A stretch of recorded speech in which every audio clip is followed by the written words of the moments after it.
इमरान को रास्ते से हटाएंगे मुनीर, बनाया प्लान बी, मिलिट्री कोर्ट में घसीटा।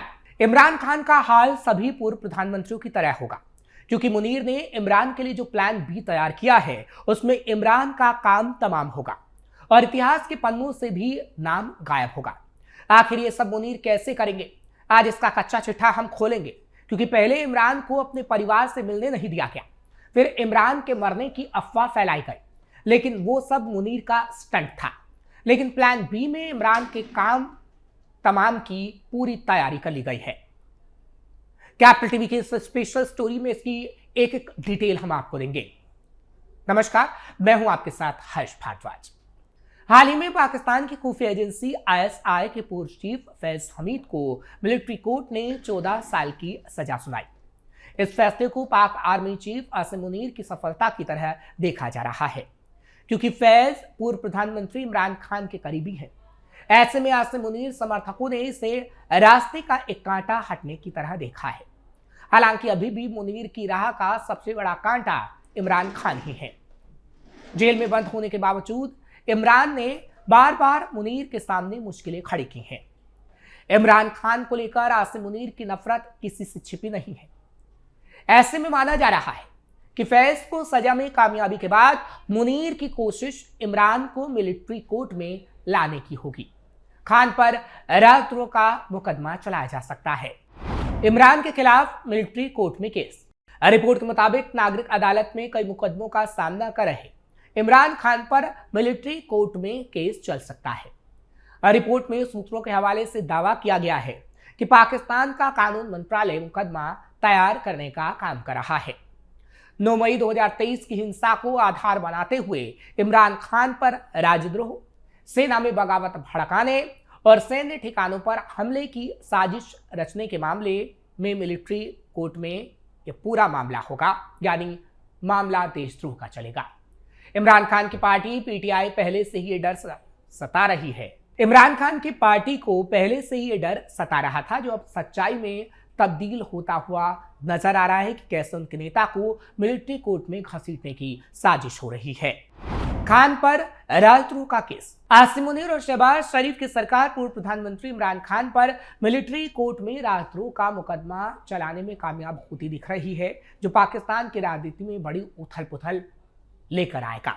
खान के खिलाफ ये मुकदमा ऑफिशियल सीक्रेट एक्ट और सैन्य कानूनों के तहत चलाया जाएगा। सुरक्षा अधिकारियों ने बताया है कि जनरल फैज के मुकदमे के बयानों और सबूतों ने मुनीर को इमरान खान के खिलाफ मिलिट्री कोर्ट में मुकदमा चलाने का आधार दे दिया है। फैज के खिलाफ सबूतों को खान के खिलाफ भी बगावत भड़काने और सेना विरोधी आंदोलन को हवा देने से जोड़ा जा सकता है। सूत्रों के मुताबिक इमरान खान के साथ उनके कुछ करीबी सहयोगियों को भी मिलिट्री कोर्ट में घसीटा जा सकता है। इसमें राजनीतिक लोगों के अलावा कुछ वरिष्ठ सैन्य अधिकारी भी होंगे। इमरान के कई करीबियों के खिलाफ सबूतों की जांच की जा रही है। जांच पूरी होने पर आरोप तय किए जाएंगे। इसके बाद मिलिट्री कोर्ट में मुकदमे शुरू हो जाएंगे। जनरल फैज को सजा होने के बाद पाकिस्तानी आर्मी के बयान में भी कुछ दूसरे लोगों पर शिकंजा कसने के संकेत मिले हैं, यानी इमरान और उनके करीबियों पर। बयान में कहा गया है कि अस्थिरता को बढ़ावा देने में संलिप्तता पर कार्रवाई की जाएगी। ये बयान इमरान खान और उनकी पार्टी के नेताओं की जांच बढ़ाने और मुकदमे की ओर इशारा कर रहा है। यानी कुछ अधिकारी हैं सैन्य, उन्होंने ऐसे बयान दिए हैं जो साफ साफ दर्शाता है कि इमरान खान पर देशद्रोह का मुकदमा दर्ज होगा और उनके कई करीबियों पर भी। इमरान खान के खिलाफ क्या होंगे आरोप? इमरान खान पर लगाए जाने वाले संभावित आरोपों में राजद्रोह, विद्रोह, भड़काना और 9 मई 2023 की हिंसा के दौरान सैन्य प्रतिष्ठानों और रणनीतिक संपत्तियों पर हमले की साजिश रचना शामिल है। ये आरोप 9 मई को खान की गिरफ्तारी के बाद भड़की हिंसा से जुड़े हैं। मिलिट्री कोर्ट में मुकदमा इमरान खान की जेल से बाहर आने को तकरीबन नामुमकिन बना सकता है। इमरान खान के खिलाफ माहौल बनाने की कोशिश सेना की आक्रामक बयानबाजी के अलावा PMLN और PPP जैसे पार्टियों की ओर से भी हो रही है। हाल ही में पंजाब असेंबली ने खान के खिलाफ राजद्रोह का मुकदमा चलाने और उनकी पार्टी PTI पर प्रतिबंध लगाने की मांग वाला प्रस्ताव भी पारित किया था। पंजाब में मरियम नवाज के नेतृत्व में PMLN की सरकार है, इसलिए ऐसा हुआ। इमरान खान 2022 में प्रधानमंत्री पद से हटने के बाद से ही मुश्किल में घिरे हैं। वो 2023 से रावलपिंडी की अडियाला जेल में बंद है। खान को तोशाखाना मामले में 14 साल, इद्दत के मुकदमे में 7 साल और अल कदीर ट्रस्ट केस में 14 साल की सजा हो चुकी है। 9 मई की हिंसा में अब उन पर इससे भी बड़ा सजा का खतरा मंडरा रहा है। आसिम मुनीर का इमरान से रहा है बैर। कट्टरपंथी जनरल आसिम मुनीर का इमरान से पुराना बैर रहा है। 2022 में इमरान ने मुनीर को आर्मी चीफ बनाने से इनकार कर दिया था। इसके बाद फैज हमीद की सिफारिश पर उन्हें ISI प्रमुख बनाया गया, लेकिन जल्द ही मुनीर को पद से हटा दिया गया था, जिसे इमरान की सबसे बड़ी गलती आज तक का माना जाता है और इसलिए मुनीर उनके साथ ये सब कर रहा है। नवंबर 2022 में इमरान सरकार गिरने के बाद मुनीर आर्मी चीफ बने और पिछले दिनों उन्होंने CDF का पद भी संभाल लिया है। बस तब से उन्होंने इमरान के खिलाफ कार्रवाई तेज कर दी है, जो बेशक उनकी पुरानी कसक से उपजी है। मुनीर को इमरान विरोधी माना जाता है। उन्होंने ही PTI की रैलियों पर सैन्य बल इस्तेमाल किया था, इमरान के सहयोगियों को गिरफ्तार कराया था और मीडिया पर सेंसरशिप थोपी थी। फैज की सजा को मुनीर के सफाई अभियान का ही हिस्सा माना जा रहा है, जिसके निशाने पर इमरान के पुराने सैन्य समर्थक भी हैं। विश्लेषकों का कहना है कि मुनीर सैन्य वर्चस्व मजबूत करना चाहते हैं। खासकर 2024 चुनावों के बाद उन्होंने शहबाज शरीफ सरकार के साथ इसी दृष्टि से तालमेल बिठाया है। इमरान समर्थक मुनीर को राजनीतिक जनरल कहते हैं, जो बदले की भावना से प्रेरित है। ये विवाद अस्थिर जिन्ना के देश को और गर्त में ले जाता दिख रहा है। PTI ने मुनीर के खिलाफ विरोध प्रदर्शन तेज कर दिए हैं, जबकि सैन्य नेतृत्व इसे राष्ट्रीय सुरक्षा का मुद्दा बता रहा है। माना यह भी जा रहा है कि इमरान पर सैन्य मुकदमा चलने से उनकी पार्टी बढ़ सकती है। अंतर्राष्ट्रीय स्तर पर अमेरिका और चीन जैसे देश हालात पर इसलिए नजर रखे हुए हैं, क्योंकि ये क्षेत्रीय स्थिरता प्रभावित करने वाला रूप ले सकता है। देशद्रोह शब्द विरोधियों को कुचलने का हथियार। पाकिस्तान की राजनीति में देशद्रोह या गद्दारी महज एक शब्द नहीं, बल्कि विरोधियों को कुचलने का सबसे पुराना और कारगर हथियार है। अब इमरान पर जब देशद्रोह का केस चलेगा तो आप समझ सकते हैं क्या होगा। इस बार इस हथियार की नोक पर पूर्व प्रधानमंत्री इमरान खान ही है, क्योंकि प्रधानमंत्री शहबाज शरीफ के सलाहकार और पाकिस्तान मुस्लिम लीग नवाज के कद्दावर नेता राणा सनाउल्लाह ने भी ऐसा ही एक बयान दे दिया है, जिससे साफ समझा जा सकता है जो कहानी इस वक्त हम आपको बता रहे हैं। उन्होंने चेतावनी दी है कि इमरान खान के खिलाफ देशद्रोह का मुकदमा चलाने की संभावना से कोई इनकार नहीं किया जा सकता। दरअसल एक स्थानीय मीडिया हाउस को दिए इंटरव्यू में राणा सनाउल्लाह ने जो कहा वो इमरान खान और उनकी पार्टी यानी पाकिस्तान तहरीक-ए-इंसाफ PTI के लिए खतरे की घंटी है। उन्होंने हाल ही में इंटर सर्विसेज पब्लिक रिलेशंस के महानिदेशक की प्रेस कॉन्फ्रेंस का हवाला देते हुए कहा कि सेना का संदेश बिल्कुल साफ था। सनाउल्लाह ने PTI नेताओं को आगाह किया कि वो इन संकेतों को हल्के में ना लें।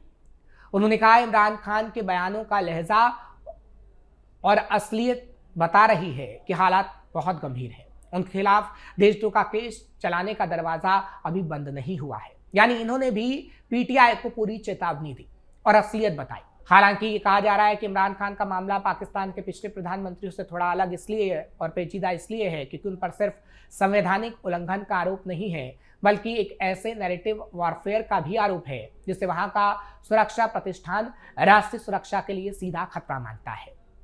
इमरान खान ने अपनी सत्ता जाने के बाद से लगातार सेना और उनके जनरलों पर सार्वजनिक रूप से हमले किए हैं, जिसका परिणाम उन्हें भुगतना पड़ रहा है। पाकिस्तान में देशद्रोह का काला इतिहास। हालांकि पाकिस्तान में प्रधानमंत्रियों पर गद्दारी का ठप्पा लगना कोई नई बात नहीं है, देशद्रोह का ठप्पा लगना कोई नई बात नहीं है। ये एक ऐसा पैटर्न है जो दशकों से चला आ रहा है। जुल्फिकार अली भुट्टो का नाम तो आपको याद होगा, देश के पहले निर्वाचित प्रधानमंत्री एक ऐसे मुकदमे में फांसी पर लटका दिए गए जिसे आज भी दुनिया न्यायिक हत्या मानती है। आलोचक इसे सेना और न्यायपालिका की मिली भगत बताते रहे हैं। हुसैन सुहरावर्दी, ये नाम भी आपने सुना होगा, उन्हें भी एंटी स्टेट गतिविधियों के आरोप में निशाना बनाया गया था। नवाज शरीफ को कौन नहीं जानता। 1999 में जब परवेज मुशर्रफ ने तख्ता पलट किया तो नवाज शरीफ पर भी विमान अपहरण और देशद्रोह जैसे संगीन आरोप लगाकर उन्हें जेल भेजा गया और बाद में देश ने निकाला दे दिया गया। बेनजीर भुट्टो भी इसी लाइन में है। उनके खिलाफ भी कई बार ऐसे मामले दर्ज किए गए जिन्हें राजनीतिक इंजीनियरिंग कहा गया। दिलचस्प बात यह है कि पाकिस्तान के इतिहास में हाई ट्रेजर यानी घोर देशद्रोह का दोषी केवल एक व्यक्ति को ठहराया गया और वह कोई राजनेता नहीं बल्कि सैन्य तानाशाह परवेज मुशर्रफ थे, जिन्होंने संविधान को निलंबित किया था। हालांकि इमरान खान का मामला अब इस लिस्ट में नया अध्याय जोड़ने की ओर बढ़ रहा है, यानी एक और नेता का नाम इस लिस्ट में शामिल होगा और इतिहास के पन्नों में दर्ज हो जाएगा, जिसे देशद्रोह के आधार पर बड़ी सजा मिलेगी। फिलहाल आगे आने वाले समय में ऐसा होगा या नहीं होगा ये तो वक्त ही बता पाएगा, लेकिन जिस तरीके से हमने इतिहास के पन्नों को पलटकर आपको एक एक नाम बताए हैं, उससे तो यही लगता है कि अब इमरान खान पर भी देशद्रोह का मुकदमा चलाया जाएगा, या तो उन्हें फांसी की सजा दे दी जाएगी या फिर उन्हें देश निकाला दे दिया जाएगा। क्योंकि पिछले दिनों से जो लगातार तस्वीरें नजर आ रही हैं वो तो यही बयां कर रही हैं। पाकिस्तान के अंदर पीटीआई समर्थकों ने जिस तरीके से प्रदर्शन किया है, जिस तरीके से पाकिस्तान के अंदर इमरान की फैमिली ये बता रही है कि इमरान को मारने की कोशिश हो रही है, जिस तरीके से आसिम मुनीर बदला लेने की कोशिश इमरान से कर रहा है, वो तो ठीक ऐसा ही दर्शा रहा है। फिलहाल पाकिस्तान से जो भी तस्वीरें आएंगी एक एक करके हम आपको उन तस्वीरों को भी दिखाएंगे। आपको ये खबर कैसी लगी कमेंट सेक्शन में जरूर बताएं। खबर को लाइक शेयर करें, कैपिटल टीवी को सब्सक्राइब करना मत भूलिएगा।